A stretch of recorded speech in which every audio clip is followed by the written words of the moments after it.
Bienvenue pour résoudre des inéquations du premier degré en classe de troisième. On commence par quelques rappels de quatrième. Quand j'ai une inégalité avec un signe strictement inférieur ou strictement supérieur ou inférieur ou égal ou supérieur ou égal, je rappelle que je peux ajouter aux deux membres de l'inégalité un même nombre sans changer le sens de cette inégalité. Je peux également soustraire un même nombre aux deux membres sans changer le sens de l'inégalité. Je peux également multiplier ou diviser par un nombre positif les deux membres de l'inégalité sans en changer le sens. Mais attention, si je souhaite multiplier ou diviser par un nombre négatif les deux membres de l'inégalité, je devrais en changer le sens. Ces règles vont nous servir à résoudre des inéquations. Je rappelle que résoudre une inéquation, ça veut dire chercher et trouver toutes les valeurs de x qui sont solutions de l'inéquation. C'est-à-dire toutes les valeurs de x qui vont satisfaire le fait que 3 fois x plus 7 est strictement inférieur à 10. Dans les inéquations du premier degré, on va chercher à placer tous les termes en x d'un côté sur un membre de l'inéquation et toutes les données numériques sur l'autre membre. Alors ici, le 7, j'aimerais qu'il passe de l'autre côté. La bonne idée, c'est de soustraire 7 aux deux membres. Quand je soustrais 7, ça ne change pas le sens. Il me reste donc 3x, je ne change pas le sens, strictement inférieur à 3.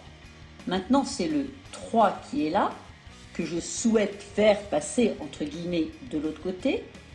Il est multiplié par x, je vais donc diviser par 3. Si je divise les deux membres par un nombre positif, ça n'en change pas le sens. Il me reste donc x strictement inférieur à 1.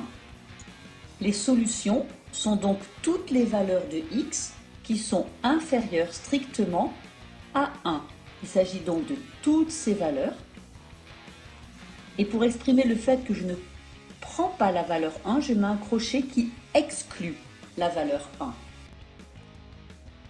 Je prends un deuxième exemple. Donc on va essayer de mettre tous les x de ce côté, tous les nombres de celui-là. Donc je vais commencer par traiter ce moins 7. Je vais ajouter 7 aux deux membres. Ça ne change pas le sens puisque j'additionne un nombre. Il me reste moins 3x ici et x plus 8 de celui-là. Je m'intéresse maintenant à ce x qu'on va essayer de passer dans le membre de gauche. Je vais donc soustraire x aux deux membres. Soustraire un nombre ne change pas le sens de l'inégalité. Il me reste donc moins 4x de ce côté et 8 de celui-là. Je vais donc maintenant m'occuper du moins 4. Ah, moins 4, il est multiplié par x. Je vais donc diviser par moins 4 les deux membres. Attention, je divise par un nombre négatif, donc je change le sens de l'inégalité. Il me reste donc x supérieur ou égal à 2. Les solutions sont donc toutes les valeurs de x qui sont plus grandes, supérieures ou égales à 2. Je les représente sur une droite graduée. Ici j'ai 0, 1, 2. Je prends toutes les valeurs supérieures à 2 et je prends avec moi, puisque j'avais le signe supérieur ou égal, et donc je mets un crochet qui englobe, qui fait rentrer le 2 dans cet ensemble des nombres qui sont supérieurs à 2. Voilà, si tout est clair, tu peux passer aux exercices. Sinon, repasse la vidéo.